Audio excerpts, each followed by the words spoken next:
This is Phantom Electric Ghost, and we're with Franky Corcoran, playwright, actor, director, and podcaster. Welcome to the Phantom Electric Ghost podcast. How you doing tonight? Very good, man. Thanks for having me. Appreciate it. Well, we love talking to people, in this live format, and it's just fun to be able to get people in this kind of stage. And before we get to the heart of your story, we ask everybody that's on the show a couple questions. What motivates you, and why do you do what you do? Well, for me, it's a little bit of everything. It's a little bit of you know, doing what makes me happy. It's a little bit of doing what something that's benefiting others. There's a lot of different ways to look at it, I've learned. But for me, I mean, like, I definitely, one thing's for sure, I definitely don't do it for like fame. Like I don't do this to become famous. You know what I mean? Like, that's my big thing. I don't do this because I want to one day be the biggest podcaster and You're like biggest. a Joe Rogan. Yeah, exactly. I'm like, for me, I'm like, I never wanted to strive to do that. I'm like, this is just something that I love to do, and have been able to, make a name for myself, build up a pretty good reputation Hmm. amongst other podcasters, and even doing plays and stuff like that here in the community here in Miramichi, New Brunswick. And as long as it's one of those things that just continues to benefit the community in a positive way, that's what I'm all about. So I mean, like, it's kind of really hard to pinpoint one thing in particular that motivates me. It's kind of a little mixture of everything, I'd say. That I think that's cool because a lot of times I run into we were talking before we got on air. I'm a big purveyor of the happy accident or the idea that you don't have to be perfect. And in the arts, because they kind of like this idea, like when you have like a non-digital canvas and you're a painter, you commit that brush stroke. Like you can play with it after, you can try to, like kind of throw colors on it to mix it, but you made that commitment and you're going to kind of go with the direction that you ended up going with. Instead of like in the modern digital age, you can keep on hitting the undo. Yeah. And I'm like, well, you kind of like, where are you going to be if you keep on hitting the undo? Doesn't always work that way. Yeah. So I think, and sometimes it's like, just if you love doing what you do, like if you're a musician, like this whole thing, like if you're a young musician and you grow up, you're learning, right? When you're like 17, 18 with all your other musician friends, there are people that wanted to make it big. And if that doesn't happen in 5 years, then they put the guitar down, they put the sax down, they put the vocals down, they actually don't do it again.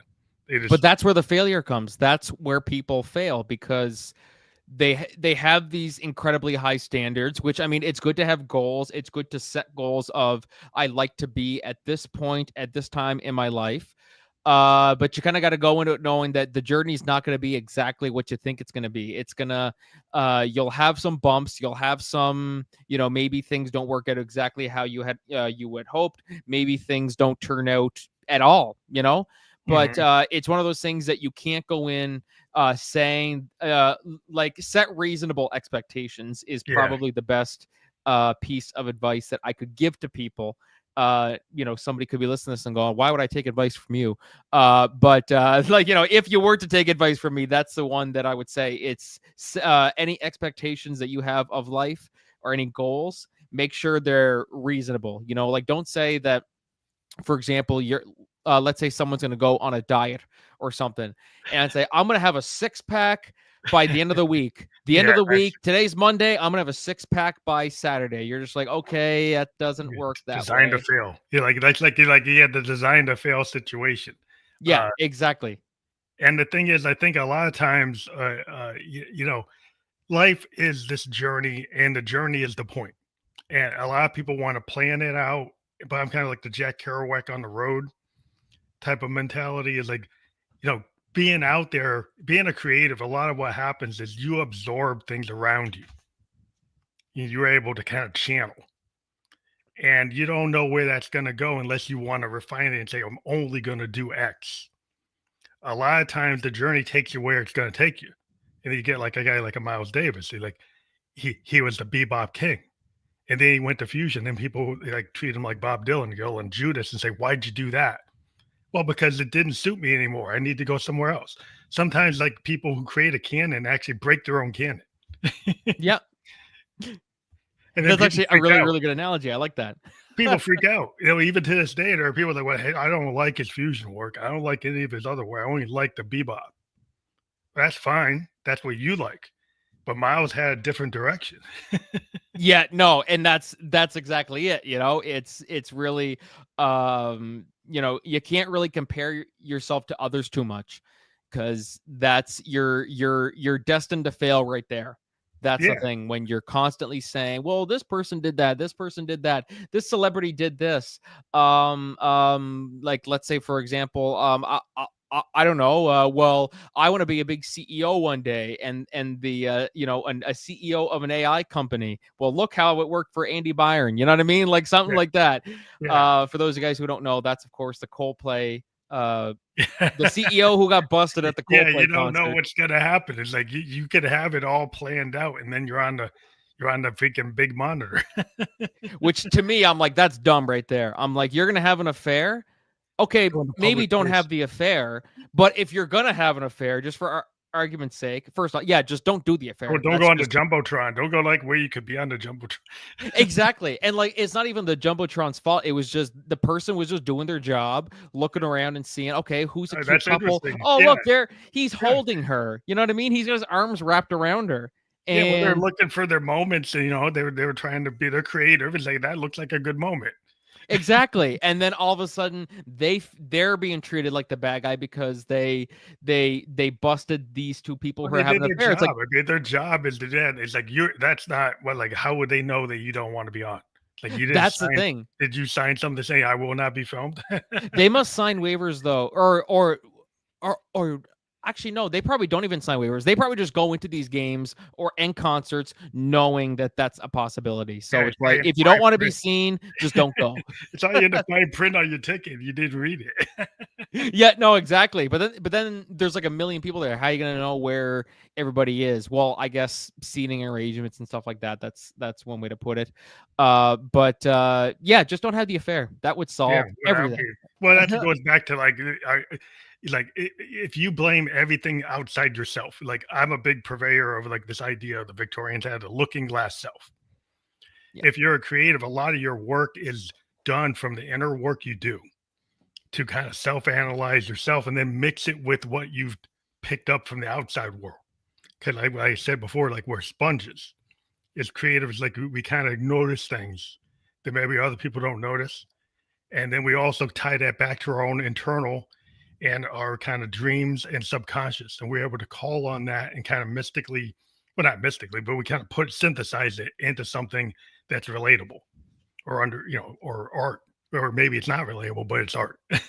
Yeah, exactly. It's art. But it's interesting because you have a lot of hats. And I think there's a lot of people who kind of put out in the world that people have to be narrowly focused on like X to get to be the top at X, whatever X is or Y is or Z is. And what you find in reality is people tend to be merging a lot of different things. Like, so you get an artist that's a musician, that's a painter, that's baker. They mix, they cross breed things from different lanes.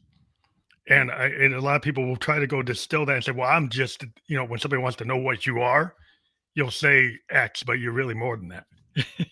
Yeah, no, exactly. Well, it's great to be multi-talented. I mean, you kind of have to be multi-talented if you're going to be pursuing, well, really anything, honestly. I mean, you pick up so many skills off of, like, if you want to be just an actor, this is something, if you want to be just an actor, you can't be just an actor. Just say, this is my full-time job, unless you're, here, going back to what we were saying about having reasonable setting reasonable expectations or goals. It's, you can't pursue a full-time job being an actor unless you're like Tom Cruise or Yeah, you're yeah. like And even Tom McConaughey. Cruise probably didn't do that at the beginning. No, exactly. Like, he had to start somewhere too. And so to pursue the arts, you have to pick up multiple different skills where you you can act, you can direct, you can work behind the scenes, doing anything behind the scenes. Like it's really, really hard to pursue those types of careers without being multifaceted. Exactly. Even doing music, you say you want to sing full time. Okay, I mean, not that you can't, but it's difficult because it's like just jumping from job to job. Maybe there's no singers needed for next week, so I don't have a gig. Like, but if you maybe pick up a job as like an audio engineer or a stagehand, or like working roadie. behind the scenes, you be a roadie, be an engineer, be a roadie, you will pick up lots of work. That's how you stay or employed, a session really. player. Like even like if you're a session player, you could get more gigs than being your own band, right? Yeah, no, absolutely. Like, and I think it's good for people to go in with that mindset of, okay, I don't have a gig, or if you're, let's say you're a TV actor, or you want to be a full-time TV actor, but it's just not feasible. If you were to go and say, okay, I don't have a gig, I don't have an acting job for the next, say, X number of months or weeks, I'm gonna go pick up some work working as a assistant director, as an AD, or I'm gonna go work as a gaffer, or I'm gonna go work as anything, or even not necessarily TV. If you're a TV person but you're into music, okay, then you can go be a roadie for a week, or you can go play gigs. Like, you have to I mean, you get out there. If you're multifaceted, like what you find is like people, like musicians, end up getting to a point where they end up being like a recording engineer to a certain degree when they go to the studio. Every musician back in the days in the 70s, like Pink Floyd, in order to do the work they did, they started to learn how to be recording engineers, and they actually participated really heavy in using that, kind of like what the Beatles did, is treating the recording studio as an instrument. Yeah. And a lot of people started realizing that if they do that, they could take more control of what they were doing. Like they could get their vision to not be just narrowly focused on what some Berkeley engineer told them to do. Is like, hey, I want to actually, like Hendrix is like, I want feedback on record. The engineers at the time said, well, you shouldn't do that. He said, no, I want to do that. Yeah, no, exactly. Yeah, this is what I wanted to do, Yeah. So sometimes, like, if you can start looking at different hats, you get actors to become, they're writers, writer, director, producer. They have many hats because it's like, I want to get closer to my vision. So I'm going to do more pieces of the puzzle. Not that you're going to be the best at everything, but a lot of times if you get more multifaceted, if you're a singer and you learn more about production, or you learn more about engineering, or running a soundboard, or the writers, it's like you had this age of singers that didn't write their own songs. Then you get Bob Dylan. Yeah. Then you get this age of singer songwriters. Oh, I don't have it to give it to those Tin Pan Alley guys. I can actually write it myself. So that opens up a world that's like, hey, I don't actually even have to be the perfect singer.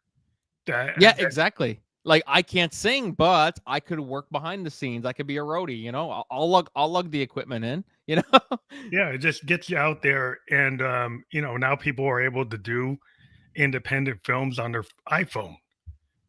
Literally, it's actually insane what people can do. Actually, it's funny that you mentioned that headshot that is in the thumbnail of this video. I took that on my iPhone.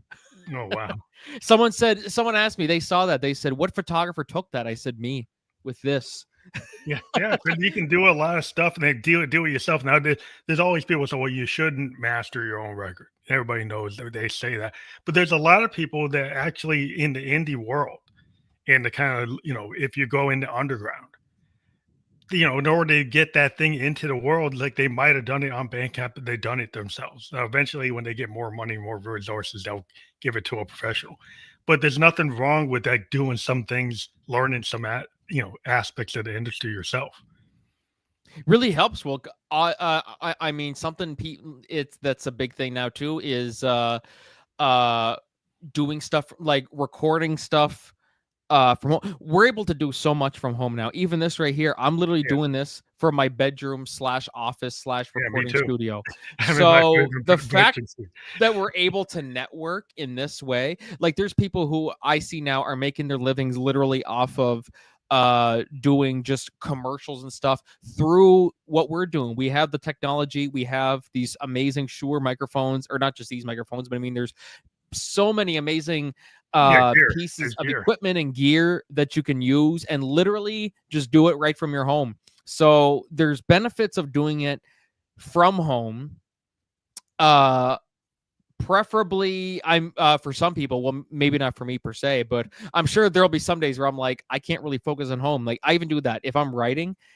Some days I'm at home and there's too many distractions. I'm like, okay, Yeah, I'm gonna sit here. I'm gonna sit here and work, and I'm gonna sit here and write this script. Oh shit, the dog's here. Oh yeah, we're gonna start playing. You kind of need to go somewhere else. Yeah. So if I go to a coffee shop, that's the best, and some people say, why is that less distracting than going to or than doing it at home? It's like, well, there's nothing really else to distract you from there aside from it's also just being in that atmosphere, Yeah, the stuff because that you can kind of block out with, like your dog is your dog. yeah, The other exactly. stuff you can actually, it's noise, but you can block it out. It can become like background noise. And then also, especially if you're writing about or like a script where people are talking, even just hearing people talk. Well, that can Not help that you.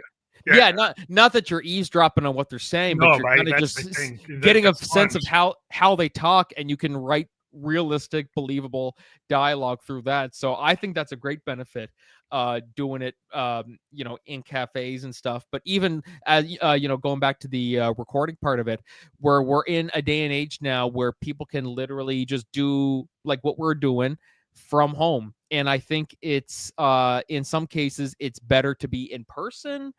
I mean, it kind of has its benefits. I mean, you being like thousands of episodes in, would you prefer to do it in person, or do you like this way better? I actually get to talk to more people from around the world. I talk Yeah, to a lot of international people that there's no way I could actually afford that.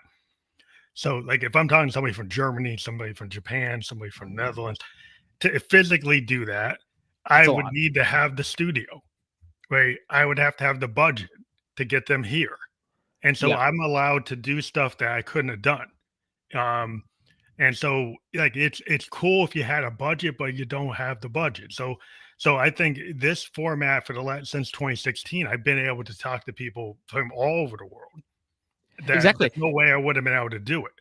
So I just didn't have a budget to do this to support that. And we make it sound like we're in the same room right now. Yeah. Maybe people are listening to this and they're not watching the live stream on YouTube, but they're just like, "Oh, they're in the same room." Yeah, no, not really. Yeah. I'm I in mean, I'm in Canada, and you're in where are you at again? New Hampshire, New Hampshire. So we're a little bit of ways, but it sounds like we're right in the same room. And it's 7:25 where I am, and it's what time where you are? 17. 6:17. Yeah. Oh geez, yeah. So I'm a little. He's like AM. It's 6:17 AM. There's a 12-hour difference. Can you imagine? But that's where we're at now. Like where it's technology so cool, and hell, maybe this is even us. Maybe this is AI talking. Yeah, well, but you never can know. But well, I know I'm me, but that's me talking. Yeah, you don't know. I am. Could be How I 9000 talking, I'm a bot right now. You don't even realize. But I think it's super interesting, like the do-it-yourself world of like now we've got the tech to be able to not have to go to a TV station, not have to go to a radio station, not have to work. I have I don't have to have a secretary booking people. If this is like a one-person operation. You are the Um, secretary. yeah, I'm a techie. Like in my day job, I'm a system analyst, software designer. So I've used a lot of the tech that AI gives us to do workflows and all kinds of stuff that I can automate. So there's a lot of capability that years ago I would have needed maybe 2, 3 people to help me. Now I can pretty much do a lot of it all myself. So why not? Exactly. And it's cheaper. Well, some people say like hire editors and stuff like that. It's like, okay, I could, but I can just do it myself. You know what I mean? Like It has it's the vision. It's like the idea. Like if you think about a guy like Prince or a guy like Hendrix, no. he would go and it's like, this is what I want. And so Hendrix was known for going back and even redoing the bass lines of Noel Redding because it didn't hit what he wanted. And Prince was known for playing every single instrument to get what he wanted, right? And now today with the DAWs, there's a lot of people that can do that kind of Prince level thing. There are people that are creating like musical or even product film with their own vision in mind, and they kind of got their Orson Welles ideas. I want to do what I want, and I didn't know I couldn't do it, so I'm going to do it.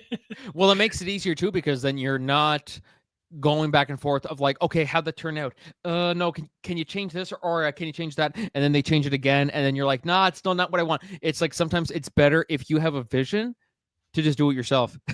Yeah, I think for people that don't have a vision or they're not confident, like, well, I think there's a level of like there's a permission structure that allows you to be a creative, and then there's that permission structure that allows you to put that work out in the world.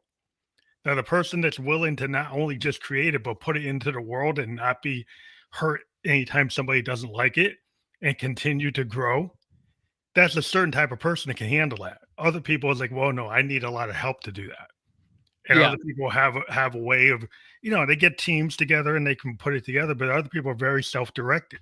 If they really know what they want, they're going to go out and do it. Yeah, and that's all it is to it. And sometimes it's something that people shouldn't take personally. It's just I just know what I want, and it's much easier for me to just simply do it than to try to explain to you, this is what I need to do. Can you do it exactly like this? And then when you get it, you're like, okay, it's still good. It's just not what I want.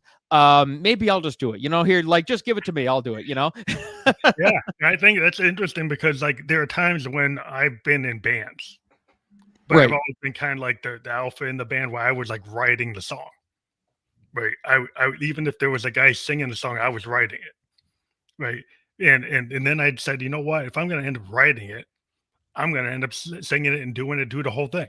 And so I got to a point where I said, I'm just going to do the whole thing myself because like I got tired of waiting for somebody to show up or not be on time or the personalities and the tension. It's like, you know what? It's some situations where having a band and a collaborative effort is the point.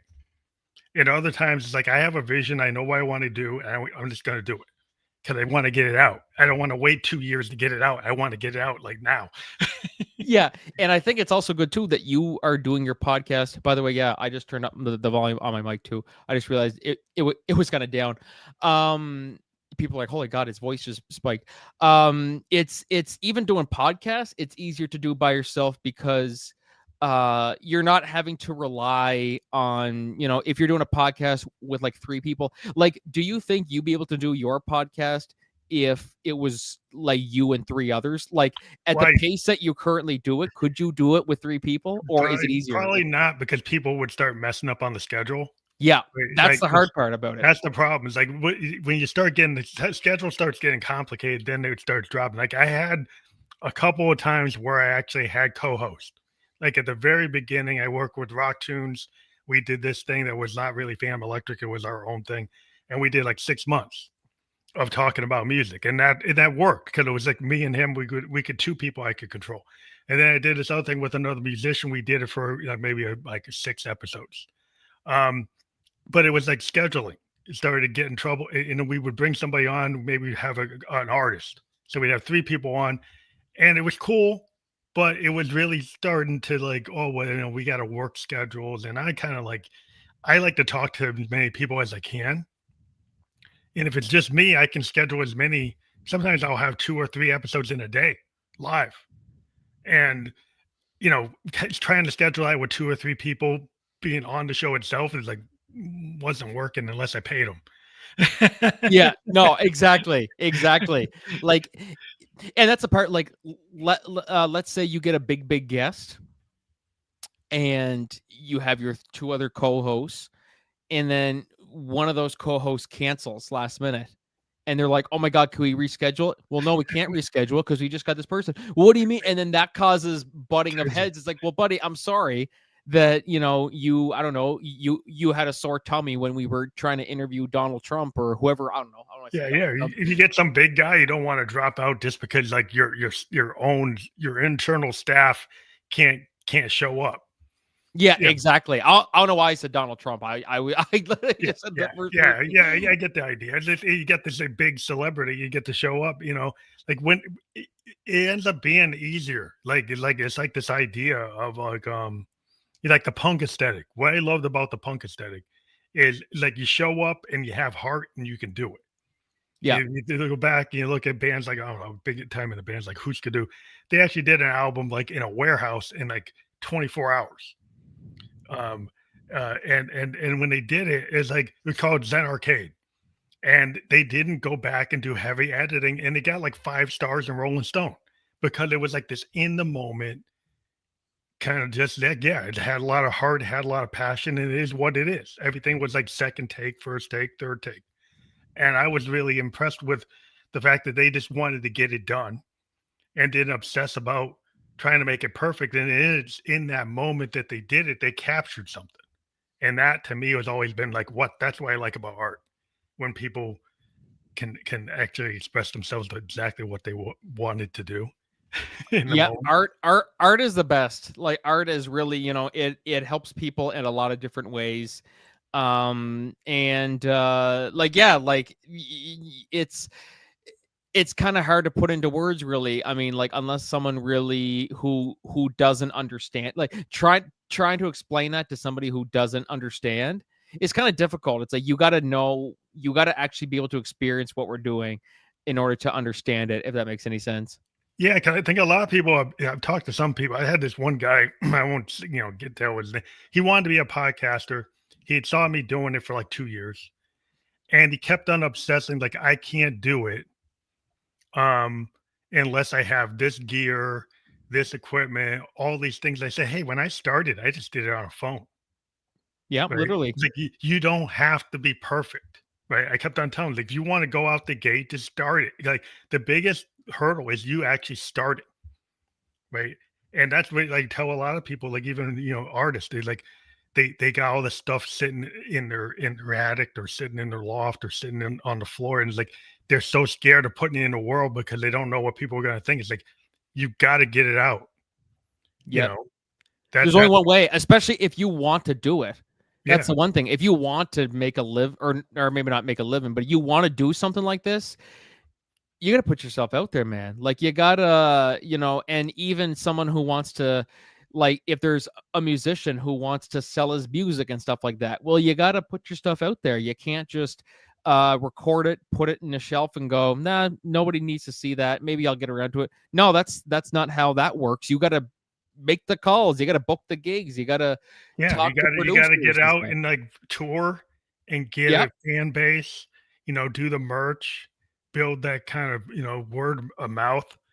And It's a that's whole why I thing. Yeah. loved about the punk aesthetic. Like you got guys like a Paul Westerberg and the kind of like well, you think about when like Nirvana, the whole grunge scene. And you had all these bands that were on Sub Pop. Like and they were all grunge bands. And like they happened to Nirvana broke through. But they had this scene where they were all kind of knew each other and they were all pumping each other up. But it's like they just put it out there. They just created this kind of movement, like the punk movement back in the 70s, like the Ramones and Television, all these bands. They just said, we got the heart, like the Clash. I'm just gonna go out like Joe Strummer and I don't care. I don't got perfect pitch, but I'm just gonna be I got heart. Like I'm gonna go do it. you know. Yeah, just do it, man. Yeah, just go for it. Like, um, when people say, "Oh, if I like, is there anybody who can do it for me?" It's like, no, no, no, that's you, man. You can't have other people do it for you. Like, okay, it's one thing if it's an agency or something Yeah, that's yeah. like, okay, like this is literally their job. But like, if you're going on your own, like you're going to be your own agent. That's you. You got to do it. If you're not comfortable with it, that's when you hire an agent. Yeah, well, that's where you gotta worry about certain things. Like if you get certain producers are very cookie cutter, like their whole thing is like, well, they like getting their signature sound because they actually get paid for it. Yep. So if they put their signature sound on everything, they're getting the majority of the royalty. And my whole point is like if you are somebody that wants your own secret sauce, which is your individual vision to be out there. Like if you go to the person who's going to make you that big hit, it's most likely going to get built off of their reputation more than yours. And Yep. so you have to decide, what do you want to do? Like, do you want to be that big hit, or do you want to actually have your voice heard? And it's, if you're getting your voice heard, you can end up having a story like REM. Well, Michael Stipe and REM, they had their own vision. They all split for 25, 25, 25. They had a vision. They were on IRS. They were college radio. And then that vision suddenly linked to like the kids, like, oh, I understand this. Like I get it. And then it broke through. They weren't like a corporate band. Yeah. They went one of these bands that was like created. I don't want to name them, but there's this whole thing of these corporate kind of creations that really was like, oh, we're gonna try to figure out the algorithm and make this band fit. Yeah. Or they think they're bigger than they are. Yeah, yeah. You get these, and that's always that to me. And I always went for like the Velvet Underground, right? I always went Right. for like Alex Chilton, Big Star. I always went for like the Replacements. I always went for the kind of underdog. Yeah, exactly. That was my whole thing. Is I like the underground, emerging, new artist that's in the scene, that's on the mixtape scene, it's on SoundCloud, it's over here, and so in Berlin, or they're in Norway, or somebody's doing something different. And to me, that's what's appealing. It's also appealing because it's actually really inspiring too, because there's lots of people who like singers like who I know that like aren't well known, but I'm like, how are you not more well known? Like it's one of those things, like there we have a lot of amazing like country artists and stuff like that, like locally where I am here. Mhm. And there's people that I see, some of them where I'm like, dude, like you're talented, man. Like you're like on the like Luke Combs level, like you know what I mean? I mean, not in terms of fame, but in terms of like talent, I'm like, you got a great voice and everything. And so that's why I really do like the emerging artists. Even there's a music festival, country music festival that happens in the Maritimes here every year in Cavendish. Anybody listening locally knows exactly what I'm talking about. If not, basically it's a country music festival that happens, and they have the big events where they have like the big country stars, Luke Combs and all those others. And then they also do this now emerging showcase, or sorry, emerging artist showcase, where they have people from different areas who come in to perform some of their stuff. And I think that's so good that they have that, because there are lots of emerging artists that need to be recognized. And I think that a lot of them, you hear some of them, you're like, hell, that's better than half the shit that's on today. Most of the emerging artists are like college radio back in my day. I'm a child of the 70s, right? So the college radio was really what was doing it. That's how REM kind of got out there. That's how the Husker Du's and Replacements, Camper Van Beethoven, all these bands back in the day, I'm naming off, they all were on college radio stations. And then eventually MTV, like 120 Minutes, there was a place that people could find these people. And that seems to be less and less now. Other than, there are other underground ways of finding people. There are people who have indie podcast or YouTube shows that focus on indie music, or the SoundClouds of the world and places like that. There's all kinds of mixtapes and Bandcamp. But like that to me has always been the real scene, like the CBGB scene.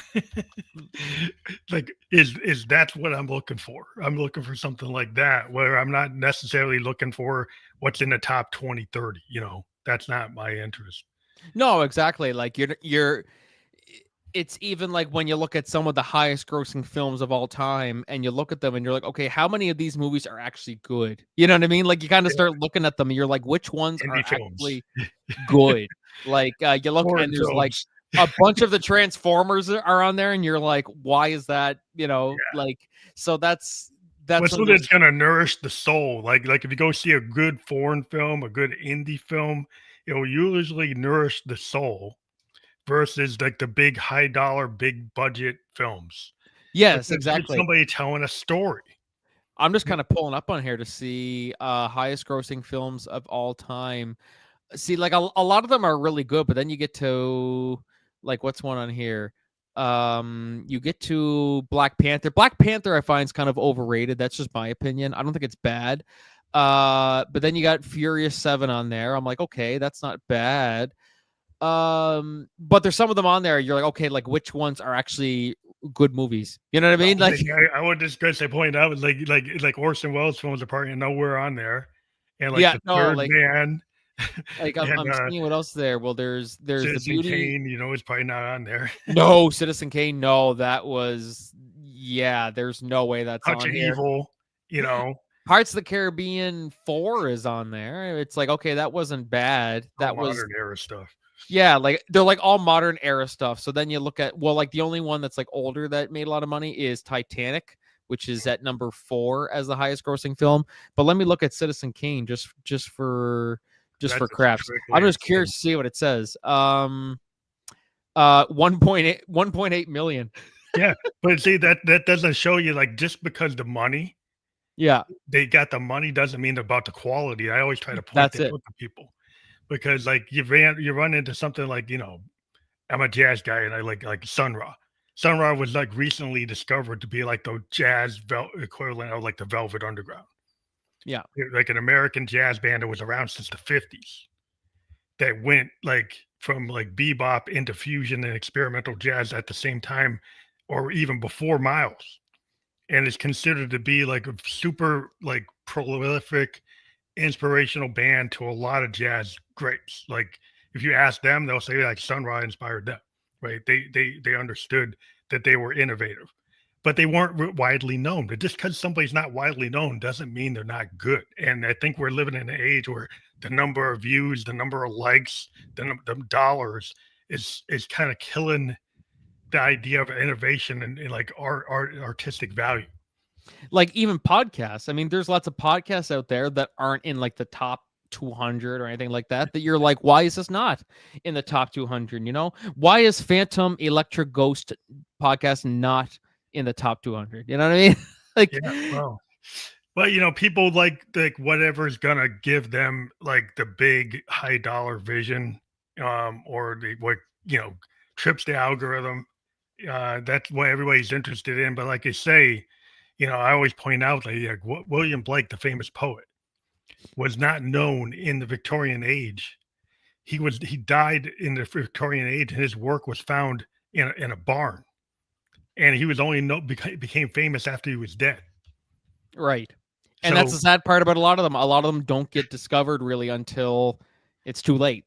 Yeah, you know, that's just the reality. The quality of his work, he's there with Wordsworth and Keats and Tennyson and all of them. It's like his work was like, and actually even to this day, because it's more succinct than Tennyson and Wordsworth. His poetry is not as verbose.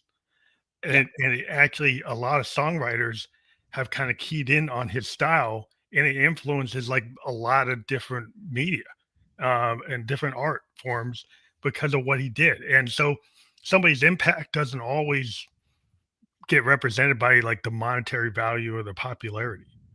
Yeah, money's not everything. That's the thing. I mean, like, yeah, sure, money's money. People can do what they got to do to, you know, make, like, it's one thing. Like here's one thing. Like if I'm putting on a concert and I'm like, okay, I got two choices here. We want to make lots of money. We can either book, I'm just going to throw this out there. Like, I don't know. We can either book Guns N' Roses or we can book this amazing band that's just starting out. Okay. GNR. From a business point of view, absolutely. You would have to go with Guns N' Roses. It's just, that's, you know, or maybe you can have the other band as an opening act. As an opener. No, exactly. Like there's a too, like there's ways to compromise. But like if you're looking to just have one band, like you're not even having openers, like just like right there from a business point of view, you'd have to look at that and go, yeah, like we have to do Guns N' Roses. Like there's like why is this even a debate? You know what I mean? Mm-hmm. But it seems like the opening act situation might not be where it used to be, because like Tom Petty was an opening act. Yeah, that's right too, eh? Yeah. So I mean, it's like a lot of bands got their opportunity because they were opening acts, you know. And if you don't leave that space open for the unknown bands, that then we start getting just a replication of the same thing. You get people just keep on looping the same thing that works because I understand business wants to know what's going to work. Yeah, exactly. That's one thing. Yeah, people just look at them like, and then they'll say, why wouldn't they give them a chance? Like, well, it's business. That's what it is. You want to make money. You do an emerging artist showcase. You know what I mean? Like, that's something like we mentioned goes on at the music festival in the Maritimes here. That's a perfect thing that should be done everywhere more frequently, really. It really should be done. Just because it shines some more light on them. And like you said, have them open for some of the bigger bands too. Okay, we can only choose between Guns N' Roses and this band called, I don't know, the Phantom Ghosts. I don't know, make up a random name. Okay, Guns N' Roses, obviously we're going for, but can we compromise and can we put Phantom Ghosts as an opener? That's a good way to get them noticed too. Like there's lots of ways to get people recognized too. And I think it's not always about the money, but money will always play a big part no matter what it is, because you're working with budgets and everything. So that's just how it goes. Ultimately that's just the reality of the business, is that at the end of the day, it's right there in the name, showbiz business. Yeah. It is a business. Yeah, it's a business. Interesting. Like Frank Zappa used to point out that he thought back in the old days, the business guys were more willing to say, well, I don't maybe understand it, but maybe the kids will like it. There's like famous like clip of Zappa saying that what he didn't like about the more modern industry was that they did not have that mindset. Like the management would say, we know we want to get the things that are going to make money. Where the other guys would say, maybe I don't understand it, but I'll let it give it a chance to breathe. And so you would get bands that could get signed, do 2, 3, 4 albums, and before they got dropped. But now it's like the only way you make it today is you got to go on TikTok and YouTube and kind of do it yourself and build a buzz and then get picked up from there. Where the old way was the A&R would build your buzz for you. So you got to build your own buzz. You got to build your own buzz, which is like, okay, your destiny is in your own hands. Yep. No, exactly. That's it. Like it kind of goes back to what we were talking about, how, it's up to you. If you're a solo artist without an agency, that's up to you. You know what I mean? To get that out there. And then, so when you're doing all the different hats you wear, which hat do you, I guess it goes from like phase to phase. Like, is there any particular thing you like doing more, like the podcast versus acting versus other things you do? Like, what is it kind of more in the moment? What you're working on, is that's what I want to do right now? I think it's kind of a little bit of both. Like, that's actually a good way to put it. It's how, like in the moment, like how you feel in the moment. Like when I'm podcasting, it's like, podcaster, blah, blah. When I'm writing a playwright, and then acting, this is what I want to do. Like, so there's a lot of different, it's, I always say, or I compare it to, it's kind of like picking a favorite child. You're like, you can't pick one. How you gonna pick? You got like 5 children, but which one's your favorite? So really, yeah, there's not really one in particular that I'd say. I mean, like one thing that people will know about me is, of course, I'm a big theater guy. Like whether it's on stage or off stage, behind the scenes, writing, directing, or producing, or whatever the case may be.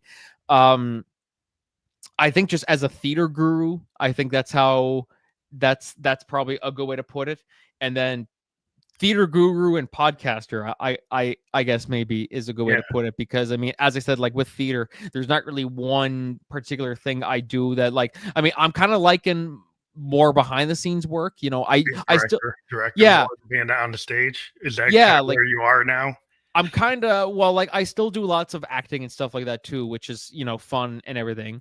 But there's something about like, writing and directing and stuff like that, it's I'm getting more enjoyment out of it. And it's something that's, it's a lot more work for sure. I find it's a lot more work, for acting versus directing. Having done both, I think it's a lot more to direct because you're handling everything. Like you're handling everything about the production. Yeah. Whereas as an actor, I just gotta show up and know my lines. Whereas the director, okay, make sure this goes good, make sure this light here, blah blah blah blah blah. And then also, I also take on the hat as producer too. So I'm also handling ticket sales. I'm making sure budget, that budget and everything. Yeah, it's just a whole thing, different but thing. but it's still very rewarding at the end of the day. Like, it's one of those things that at the end of it, you might like throughout the whole process, you might want to tear your hair out, but also once it's done, I mean, to me, it really doesn't matter if it's something that because I mean, we will all complain about certain things. Like, if you're a musician and you're on tour and you're like, oh god, like, I can't wait for this friggin' tour to be done. It's not that you don't like touring, it's just you're tired and you're ready for it to be done. That's the same kind of deal with doing the stuff with theater. You're just like, oh my god, like this play is going to drive me crazy. And then once you get to the end, you're like, I can't wait to do it again. It's like Stockholm syndrome, I guess you could say. You get stuck in it. Yeah, The best kind of Stockholm syndrome, like, it's not bad. It's just there's bumps in the road, but it's one of those things. It's kind of like parenting. I don't have kids, but well, you get drawn. Yeah, well, you kind of like, it's my responsibility. Yeah, exactly. And you're like, oh, the kids drive me freaking nuts. And then at the end of the day, you're like, oh, I love that freaking kid. Like, well, you love the rewards. Like it's your baby. Like when you create art, it's like your baby. And if you have a kid, it's always not sweetness and light all the time. No, anybody who wants to be a parent, who wants to go in for it with no stress or anything, stick with a dog. It's not gonna, even the dog's not gonna be sweet and light all the time. No, I got a dog. I don't have kids, but I have dogs. He was just here actually a minute ago. I was talking and I'm not sure if you saw him. He was nudging at me. Yeah, I saw him. You saw him. Yeah. I was just like, oh dear. Yeah, that's what he does whenever I'm talking, but I'm not talking to him because he just hears me talking to myself right now. But yeah, even just a dog, I'm like, oh wow, this is a lot of work. I'm like, if I had a kid, I'd be screwed. It's interesting because being a child of the 70s, I noticed you played like Felix Ungar on The Odd Couple. Yes, I did. That appeals to me because like I'm a child of the 70s, so I was into, like that show. And the play, I understand the play. So the play is a lot different than the TV show. A lot of people probably grew up watching the TV show. I don't know how many people actually saw the play. So yeah, it's funny. I actually went the opposite way for you. Well, like, I saw the play first. I read the play first. Like, I've always known The Odd Couple. Like, I always knew the story and stuff like that, but I never actually like sat down and read it, or I never sat down and watched it or anything. And then it was doing high school here. That's kind of where I got started in theater. And then I continued to do community theater. Our high school director has his own troupe that we still do plays through as well, and he brings back the graduates, anybody who's around, and we continue to do plays. And so for years, people had always said, like, you and his name was Chris, you and Chris need to play Oscar and Felix in The Odd Couple. And they always said that throughout high school, and they're like, you guys need to do that, it'd be so perfect. And then I think it was like 3 years or 2 years after we graduated, something like that, our director said, yeah, I think now's the time to do it. You guys are older, I think it's time to do it. And he left it up to us. He said, I'm just going to test something here. I'm going to say, you guys decide who would be better as which, like Oscar or Felix. And we ultimately decided. And then he said, yeah, no, that's kind of what I thought, like I'd be Felix and he'd be Oscar. He just said, I was just kind of curious to see what you guys would think. And maybe it could have worked either way. But and then so yeah, I read the script. He gave it to me like right afterwards, and I was like, yeah, this is gold. Like, this is gold. It's exactly what I expected from The Odd Couple. And I mean, as I said, I always knew the gist of it, but it was one of those stories that I just never. It's kind of like something like Mamma Mia. You're like, you see it or the story, but you're like, have I actually seen it? I don't think I've actually seen it. And then I watched the movie, and I watched a little bit of, like the Jack Lemmon show, a little bit of the Matthew Perry one, but not much. And, but I definitely wanted to make sure I said that I don't, as I'm playing, I don't want it to be like a direct, like I'm ripping off of those guys. I'm like, I want to make it my own. Make So your own I was thing. almost trying to avoid it as best I could because I'm like, Yeah, you don't want to get like you don't want to be influenced. it'd be like if he said, "Hey, we're doing Joker," you know what I mean, Yeah, or something. yeah, The director says you're playing Joker. I'm like, okay, I'm not gonna watch Joaquin Phoenix do it yeah, because, or like, yeah. You have to not watch it so you can get your own take on it.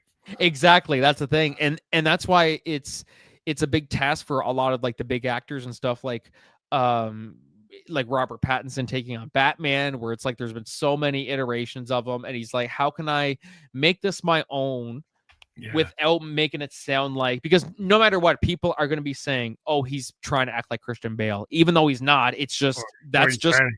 Yeah, Christian Bale is just playing Batman. That's just how Batman is. Like you can't change Batman. So I think but then that makes for a good challenge though for the actors is just trying to make it their own without like I even had I was set to do a play. It was after I graduated. It was a theater group around here, led by an amazing man. He passed away before we ended up actually staging the show, so we ended up kind of just dropping it. We were doing One Flew Over the Cuckoo's Nest, and he casted me as Billy Bibbit. And one of the first things he says, he asked me was, "Have you seen the movie?" I said, "No, but I'm gonna watch." He said, "I'm gonna stop you right there. Don't watch the movie." He said, "Wait till this is done. I don't want you to try to, I don't want whoever, I can't remember who played him in the movie, but I don't want his portrayal to influence you in any way. Just or like a Jack Nicholson. You don't want to do that. Jack, yeah, I think it was Jack. Was it Jack Nicholson who played? I can't remember who played him, but he was just like, just don't touch the movie now. Wait till we're done." And I think that's a great way to go about it, is to just walk in blind. It's almost like whenever you're like getting cast in a play or a movie where it's an original story, so you don't have any other source material. You're just like, I just have to build this character from scratch, basically. Yeah, that might Yeah. be. That might be. Is that preferable sometimes? Like, is it with an indie project where you have something that's not a known property? As an Uh, actor, do you like the things that have a not a known property? You like the known concept? I kind of like a little bit of both. I think I'd lean more so towards on the side of I like just creating one just from scratch. Even if it's a well-known character or like a character in a well-known play or something. As long as I don't see that play and I don't try to be influenced by it at all. But yeah, I think it's better because it then allows, because then almost people can look at you and go, like, nobody else could have played that. Maybe somebody else could have played it, but nobody Mhm. else, like, you played it to perfection. Like you want to get those types of compliments from people. And so I'd say, yeah, it's probably better to just build it right from scratch instead of here, we're doing Batman and you're playing the Joker. I'm like, okay, I'm gonna go look at Heath Ledger and see how Heath Ledger did it. It's like, no, don't do that, because then you're gonna be doing an impression of Heath Ledger the whole time, and we don't want that. Do you think there's too many kind of rehashing of the same like type of films over and over nowadays? Where like people keep on remaking the same film multiple times and they're like, okay, like where's the original content? Well, it's like, to a certain extent, I get it, because it's one of those things that, like someone asked, why are we getting a new Shrek movie? We're getting Shrek 5 coming out next year. Someone says, why do we need it? It's like, okay, maybe we don't need it, but we're like we have family and stuff like that. Like, people are having kids and they're showing their kids like Toy Story and stuff like that. We're getting Toy Story 5, by the way, too. Yeah. So like, they're showing their kids Toy Story and they're showing their kids Shrek, and then they find out like it's a good way where it's one of those timeless classics that you don't want to let go, like you don't Yeah. want it to just be forgotten. So to me, I think it's good. Like, well, like I it also depends on how it's done too. Like I saw the new Superman movie like about a month ago when it came out, and it was absolutely spectacular. It was a Yeah, it great seems like movie. it's like a different vision. Like if somebody takes something and they have a new vision for it, that's cool. Exactly. But I It's like, guess as like yeah, yeah, as long as it's a good story, good script, uh then I guess there's no such thing as not as there's no such thing as not doing too much. You know what I mean? Like Yeah. there's no Like, such thing as rehashing at that point. As long as you keep it fresh and you keep it like now it'd be one thing if they just remade the same movie. Like if they remade Lion King again in like 10 years, just be like, really? Like, good why'd you do Lord. that? Because you've already done it. And I kind of like the line art of the original cartoon, not the new modern animation. Can New I? ones just, yeah. Like the new ones just, oh yeah, see, even one like this guy here, see? This Yeah, guy here. Yeah. Okay, go on, buddy. Even yeah, the new one just looks so real, which, yeah. you know, That defeats the purpose. it's funny that we say it's live action because it's actually not live action, it's fully animated. Yeah, Which but is makes it more impressive though too. The fact that we're saying it's live action, but it's like, hey, guess what? It's actually not. It's all fake. but there's something about this is why I kind of point out, like if I go see the original Snow White or the original Bambi, it used to be as a child of the 70s that was something you would watch that movie because it was a classic. Yeah. And we would watch the original like Charlotte's Web. We watched like Fantasia. We didn't really want like a new one. We just like we held on to that original and we kind of had the nostalgia for the original. And I don't know if it's because of our attention spans or the way that we consume media today that the new generation they won't accept the old versions of these movies. Yeah. That they want to see a new version where, like in the 70s, we kind of like, oh, that's what that movie is. So that's like it can remain that way. Yeah, that's the thing. Like the problem with the Lion King was we know exactly where this is gonna go. It's not like when Mufasa gets to the cliff and stuff with that. We're like, okay, maybe he'll survive. You're just like, no, he's dead. Like he gonna die, you know. And but at least if you're watching, you know, like watching the new Superman movie or you're watching Batman and stuff like that, at least they change it up a little bit. Or like Spider-Man too, they change Spider-Man up too. Aside from Uncle Ben, he dies in every movie or every iteration of Spider-Man. Yeah, it's like James Bond. They always get a new James Bond. You Yeah, know, exactly. And so, you know, it's like no matter what, you're gonna get, you know, that's just part of it. Like that's something where it's just if you're gonna redo something, just make it fresh. Don't make it the same thing. Otherwise, it's just gonna be like, why are we doing this, guys? Like, what is the point? You know? yeah. It's just like if you're watching Star Wars, you're gonna blow up the Death Star again. I mean, they're gonna Again, keep on blowing up the Death Star. Is that all we can do? it's like, God damn, that's like the Can we 10th do time. something else? Can we destroy anything else but the Death Star? God damn. Yeah, can't we do like Star Trek? Like at least you can go into these other stories, but you keep on doing the same story. Exactly. That's the hard part about it. It's like just splice it up a little bit, you know, that would help. Yeah, it's interesting. But like in podcasting, like when did you start podcasting? I started podcasting January 2022 was when I started. It was so of course I started my own theatrical company, Corcoran Entertainment. I launched it in March 2021, and I was getting ready because I had thought about doing a podcast for years, and it was just like, how do I do it? Where do I start and stuff like that. And then we were set to stage our first production, and COVID hit. You know, restrictions came back. We had to isolate and everything, and postpone the delay or the play till summer 2022. So, you know, I'm in the fall. I'm like, okay, well, what am I going to do now? I said the project that I was working on now, I can't do it until this eases off. So I said, what can I do? And I said, what if I start a podcast? And so I basically kind of combined like a, you know, Corcoran Entertainment is the Corcoran Entertainment Show, where I talk about not just like theater stuff, but like I talk about entertainment as a whole.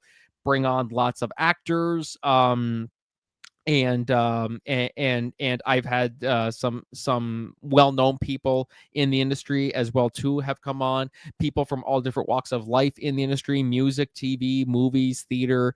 I've even had like scientists on. You know what I mean? Like it kind of expands it because then it's more entertaining when I'm sitting here getting a lesson. I'm like, I don't know what I'm talking about, but like it's almost like it's very expansive. Like it's entertaining to watch me learn about this stuff. You know what I mean? Things. Well, Yeah. because it goes against like what we were talking about earlier. Was like, you know, people kind of want you to be in a lane. and they'll say, well, is it this? What is this about? Like, so, but if you expand your palette of guests or the people who come on to maybe talk about other areas like scientists versus like entertainers, then you're like, well, I just think it's interesting. It's like how do I approach it? It's a challenge to like bring people, to bring this into your ecosystem and then make it work. Yeah. No, exactly.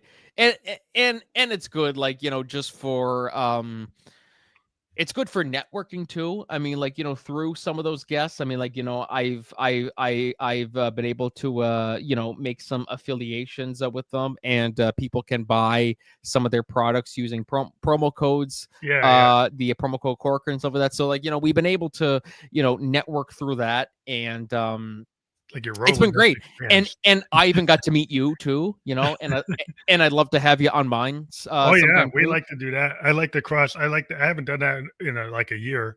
I used to go on more podcasts because I was actually doing so many on my own channel, but I do like to go on other people's shows. So Yes, no, definitely. And I love the way that you do yours. Like, this one was just very casual, like it was just like, just shoot two guys shooting the shit. And that's what I Yeah. love about podcasting too. It's like we're not under any time constraints or nothing, which is nice. Yeah, I mean, and we actually hit our hour mark, which always happens on the way that this Hey, look at that. format. Yeah, I just noticed that too. I said, oh shit. I said, me talking about this, and then we Yeah. just hit the hour mark. Yeah, people always like, well, what are we gonna do to fill the hour? I said, from my experience, we will fill the hour. Oh, we will. Oh my God, we absolutely will. Yeah, exactly. And you did a great job with it, man. That was awesome. But thank you again for being on the show today. We do have your Spotify podcast channel. It's a little complicated, but you will be able to click on that in the podcast description. We've been on LinkedIn, YouTube, and Kick. We'll be on all the other platforms that you can listen to or watch a podcast by tomorrow. We'll get a landing page to your audience. And I want to thank you again for being on the Family Electric Goes podcast. Well, thank you very much, Phantom. I appreciate it very much. And yeah, let's definitely stay in contact, man. Like, this was awesome. So Definitely. great stuff, man. I'm very happy to see what you're doing. Thank you.